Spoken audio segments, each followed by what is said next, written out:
Welcome back to another episode. This is Layla, and today we are talking about why independent women need sugar daddies.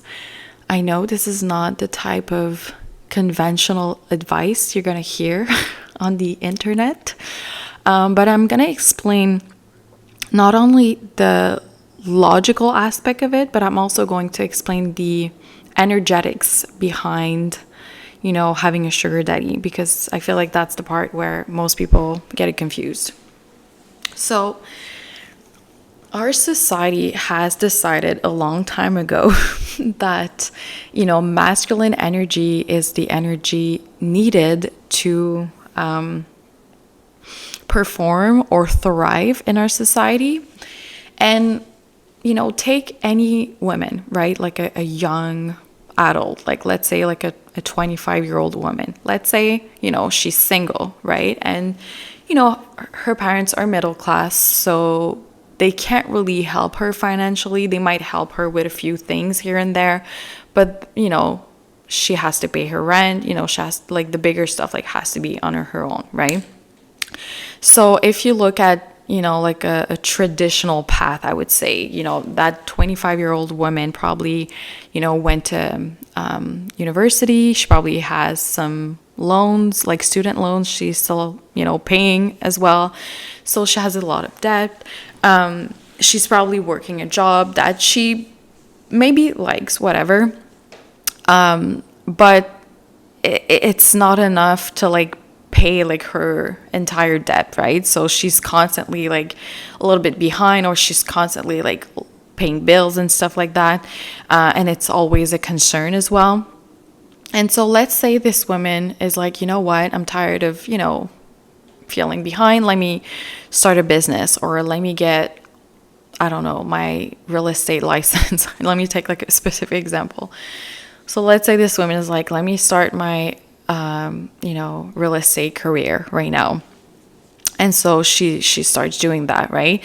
And to run this business, right, she needs to use her masculine energy for the most part of it. Obviously now with social media, with, programs, automation, there are many different ways to like, and even like running ads or whatever, like there are ways to like attract people, like potential clients to your business, but still like the day-to-day still has to be like very proactive. Like there's a lot of different businesses where you have to like take a lot of action, like, you know what I'm saying, like it's like, and that was like a specific example, but like there are tons of examples where women start these businesses that are obviously financially successful, but now they have become a slave to that business, a slave to their clients, because if they don't serve their clients, if they don't serve their business, like it's not going to operate, like it's not going to work.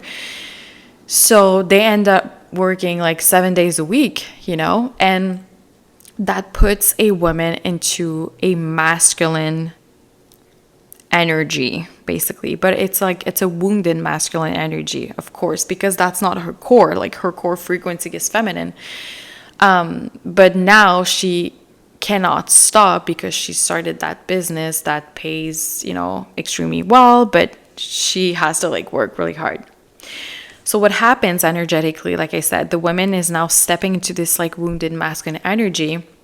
She's not listening to her body anymore. She's just like on automatic pilot, basically. She takes a lot of caffeine probably to like have her body like, keep up, basically. She has to work a lot of time, a lot of hours every single day. And that's a difference between men and women. Men have a 24-hour hormonal cycle. I'm sorry, like I'm stumbling in my words today. And women have a 28 hormonal cycle. So women that are working every single day, especially when they're working really hard, they're actually not listening to their bodies. They're not listening to their hormonal cycle, menstrual cycle. They're just, like I said, serving their business and serving their clients. When a woman does that for a long period of time, like even a couple of years, like I said, she begins to operate, like even if she looks feminine, right? You can look feminine, have high heels, a dress, whatever. But if you're operating from this wounded masculine energy, you're going to attract the opposite. So the wounded feminine men, right? And these wounded feminine men love these successful women, financially successful women, because they can now leech off from them. Usually these types of men are very emotionally manipulative. They're just very emotional in general. And so subconsciously, these women kind of take on the role of their mother. Like they become the mother of these men. And this is when relationships become very toxic. Because now, of course, the man at first is going to be happy, right? Because he has, let's say like this beautiful, smart, successful woman next to him, right? But at some point, sometimes it takes a few years, sometimes it takes less than a year, it depends. Usually these men try to like rush these relationships. They're trying to get married really fast, have kids, right? So they can they're like gold diggers, but like the wrong kind of gold diggers, because they're trying to drag you down in their hell. And you don't know that at first. And by the way, that never happened to me, but I grew up with women. I grew up surrounded by women that are like that, and, beautiful, smart, intelligent, very naive, people pleasers. And yeah, they were just constantly in these horrible, toxic relationship with these men. And these men are serial cheaters. They are leeches, right? They're like parasites. They're literally parasites to these women. Energetically, they just like siphon the divine feminine energy, the life force energy of that woman. So like the more these people stay into a relationship, the more masculine the woman is going to get and the more feminine the man is going to get. The man usually starts to feel emasculated by that woman. He starts to cheat because he's trying to find younger women to impress. Because when he gets home, he always have a woman that nags him, that, that is unhappy with him, basically, for a good reason, by the way. I'm not defending them. Obviously, the woman is right in that circumstance. Obviously, she's not right for staying with that man. But yeah, this is the dynamic that happens when you are a successful woman, and especially if you're like pretty and you're smart. So one of the ways to go around that, basically, and to balance the energy and to bring it back to the natural balance of nature, is to step into your feminine energy. And obviously sometimes you need to change your business, especially if it makes you, if it forces you to be in this masculine state. Like, first of all, it must be exhausting. So like that would be like the main focus. Obviously, to ditch the man would be number one, but like, let's say you've already done that. So you want to change the dynamic, the energetics of your business. And also, when you have sugar daddies, right? You have providers, like men who just spoil you for you being you, for your energy, for being in your presence, to go out to like dinner with you. You actually help yourself get back into that feminine frequency. And I know like no one talks about that. Usually people talk about like the superficial material benefits of having a sugar daddy, which is fine too, because that's just the reality of like the 3D like of Earth. You need resources, and you need resources to have a strong foundation in life and to actually fulfill your life purpose. So it's fine. But at the same time, people never talk about the energetics behind that, where especially independent women, like that's specifically for them, like especially like celebrities, like performers, women that, worked hard. One of the best way to get back into your feminine state, to your natural state, is to have men providing for you.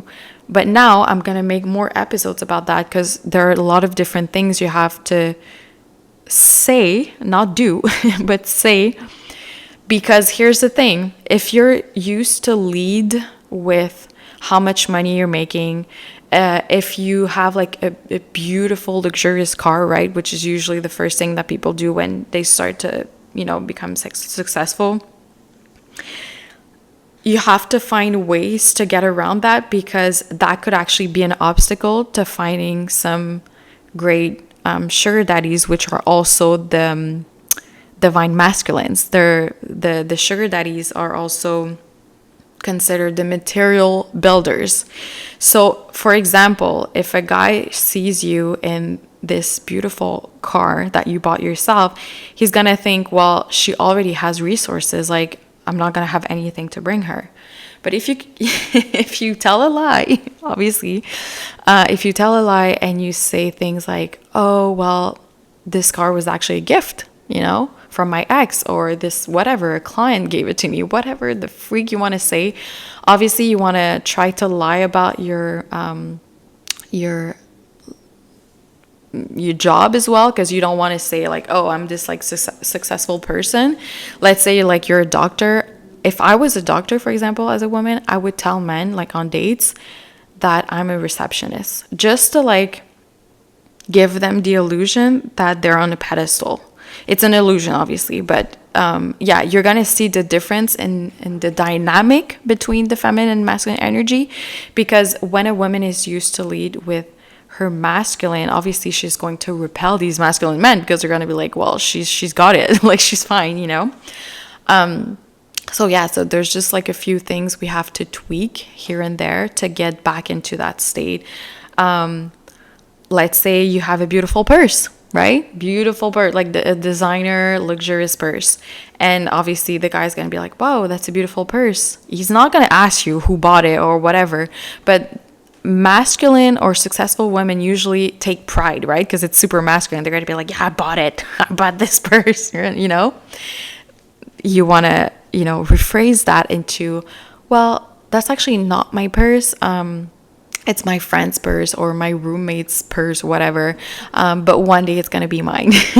And you can make a little joke like that. So see, that's how you actually change the power dynamic. This is how you can, I'm sorry about that.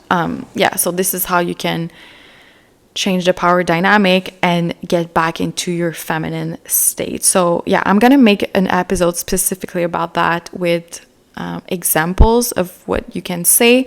But basically, you always want to energetically, subconsciously downsize your accomplishments, because you're not leading with your accomplishments. You're leading with your radiance, with your sexiness, with your softness, which is very different when you have a business, right? Obviously, it depends on what you're doing, because now there are ways to have like a more feminine business.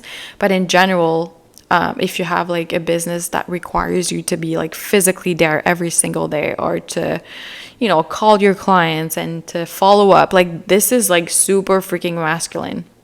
It might take,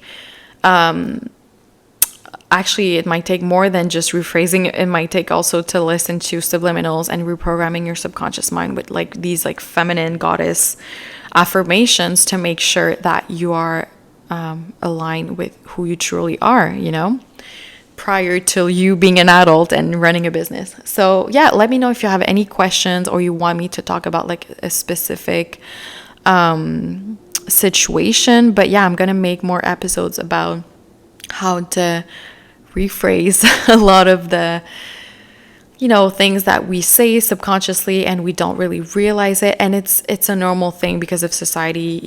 This is just how it was created. But obviously there are ways to, tweak it and to go around it and to basically get what you want from men and from whoever you want to, basically.